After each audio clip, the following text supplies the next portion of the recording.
मित्रों, महाभारत का युद्ध निस्संदेह भारतवर्ष का सबसे भयानक युद्ध था, जिसमें ना जाने कितने शक्तिशाली योद्धाओं को अपने प्राणों की आहुति देने पड़ी थी। महाभारत का युद्ध जहां एक और पांडव अपनी खोई हुई प्रतिष्ठा और अपने राज को वापस पाने के लिए लड़ रहे थे, तो वहीं दूसरी ओर दुर्योधन अपने राज को बचाने के लिए लड़ रहा था। भीष्म अपने राज को चारों तरफ से सुरक्षित देखने तो द्रोणाचार्य दुर्योधन के प्रति अपनी निष्ठा और ईमानदारी का प्रमाण देने के लिए युद्ध कर रहे थे। परंतु इन योद्धाओं के बीच एक योद्धा ऐसा भी था जो महाभारत के उस युद्ध में अकेला खड़ा निस्वार्थ युद्ध कर रहा था, और वह योद्धा कोई और नहीं बल्कि सूर्यपुत्र कर्ण था। महाभारत युद्ध का 17वां दिन, जब अर्जुन और कर्ण के बीच भयंकर युद्ध चल रहा था, तभी अचानक कर्ण के रथ का पहिया भूमि में धंस जाता है। यह देखकर कर्ण अर्जुन से कहता है कि हे अर्जुन, मेरे रथ का पहिया भूमि में धंस गया है, मैं उसे निकालने के लिए नीचे उतर रहा हूं, इसलिए अपने बाणों को रोको। यह कहकर कर्ण भूमि में धंसे पहिए को निकालने का प्रयास करने लगता है। तभी मौका पाकर कर्ण को निहत्था देखकर अर्जुन पाशुपतास्त्र अस्त्र का आह्वान करता है और भूमि में धंसे रथ के पहिए को निकाल रहे निहत्थे कर्ण पर चला देता है। अर्जुन का वह अस्त्र कर्ण की गर्दन के आर पार हो जाता है। अर्जुन के बाण लगने से कर्ण जब मृत्यु के समीप था, तब वह असहनीय पीड़ा से गुजर रहा था। उस समय कर्ण के मन में हजारों सवाल थे, जिसका जवाब वह कृष्ण से चाहता था। इसलिए कर्ण ने कृष्ण को अपने पास आने का निवेदन किया। भगवान कृष्ण कर्ण के निवेदन पर उसके पास गए। कृष्ण को समीप देख कर्ण ने प्रश्न किया, हे वासुदेव, आज मेरा अर्जुन के साथ निर्णायक युद्ध हुआ था। आज जिस विद्या की मुझे सर्वाधिक जरूरत थी, उसी समय मुझे उस विद्या का विस्मरण हो गया। जिस विद्या को प्राप्त करने में मैंने अथक श्रम किया था, ऐसा मेरे साथ क्यों हुआ? वासुदेव भगवान श्री कृष्ण ने कहा, हे मेरे प्यारे सखा, विद्या प्राप्त करने का प्रयत्न आपने क्यों किया था?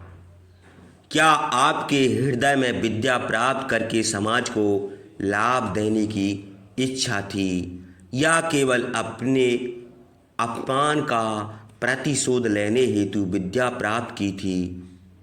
हे मित्र, जब ज्ञान को मनुष्य किसी से प्रतिशोध लेने का साधन बना लेता है, तब ज्ञान ग्रहण करते समय उसका मन स्थिर नहीं हो पाता। ज्ञान उसकी आत्मा का गुण नहीं बन पाता।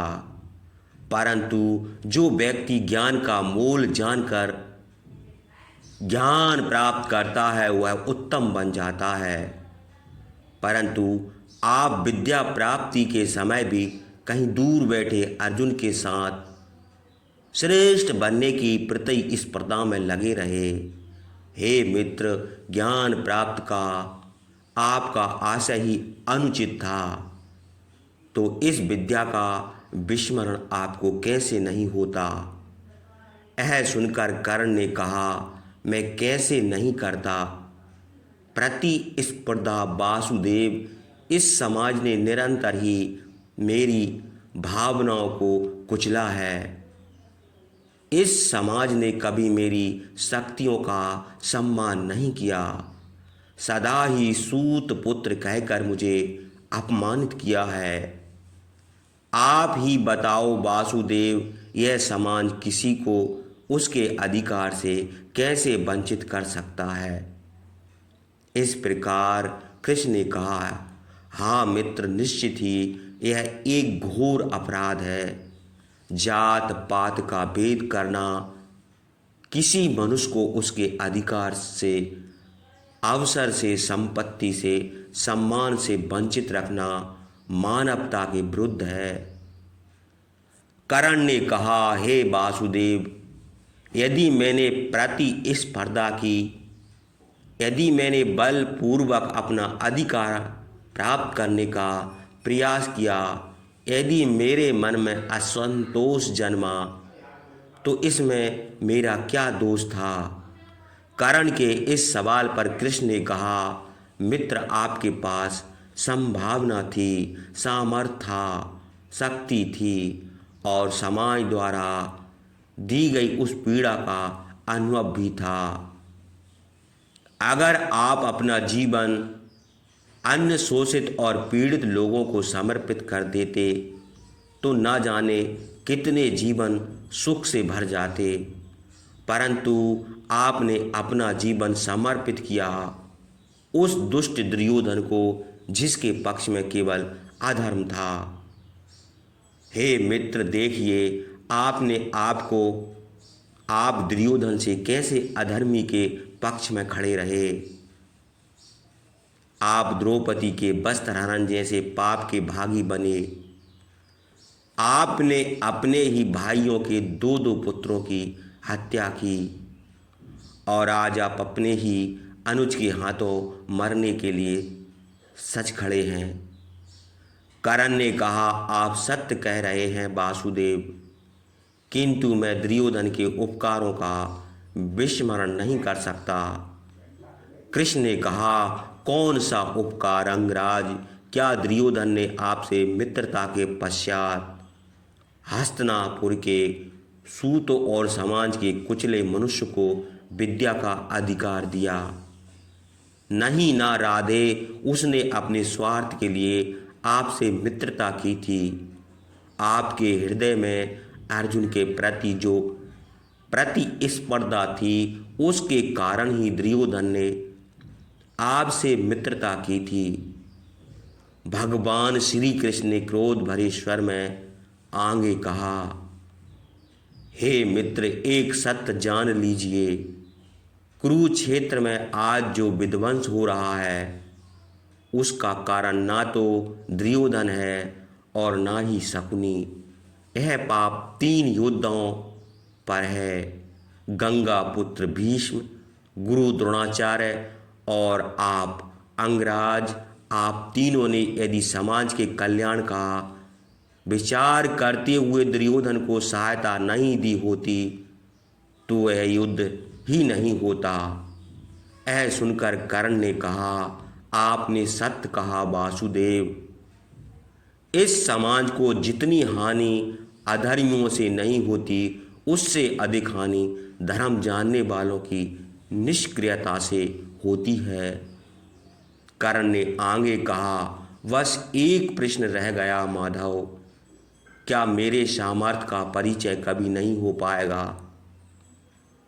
कृष्ण ने दुखी स्वर में कहा, हे मित्र, जब आपके हाथ में आपका विजय धनुष नहीं, आपके रथ का पहिया भूमि में धंसा हुआ और आपको अपनी धनुर्विद्या का विस्मरण हो गया, ऐसे अवसर का लाभ उठाकर आपका वध करना पड़ रहा, क्या यही आपके सामर्थ्य का प्रमाण नहीं है? भगवान श्री कृष्ण के मुख से यह सुनकर कर्ण संतुष्ट हो जाते हैं और अंत में अपने दुखों को भूलकर अपने अधर्म का त्याग करके कर्ण अपनी मृत्यु को गले लगा लेते हैं। जब श्री कृष्ण कर्ण को देह त्यागते हुए देखा तो कर्ण की दानवीरता और समाज द्वारा उनको हमेशा एक सूत पुत्र कहकर किया गया अपमानित तथा सच्चे मित्र का दृढ़ संकल्प माता के द्वारा त्यागा कर्ण के पन्नों को याद करते हुए श्री कृष्ण की आंखों में आंसू आ जाते हैं। तो मित्रों, यह थी कर्ण की मृत्यु से पहले कृष्ण और कर्ण के बीच आखिरी संवाद।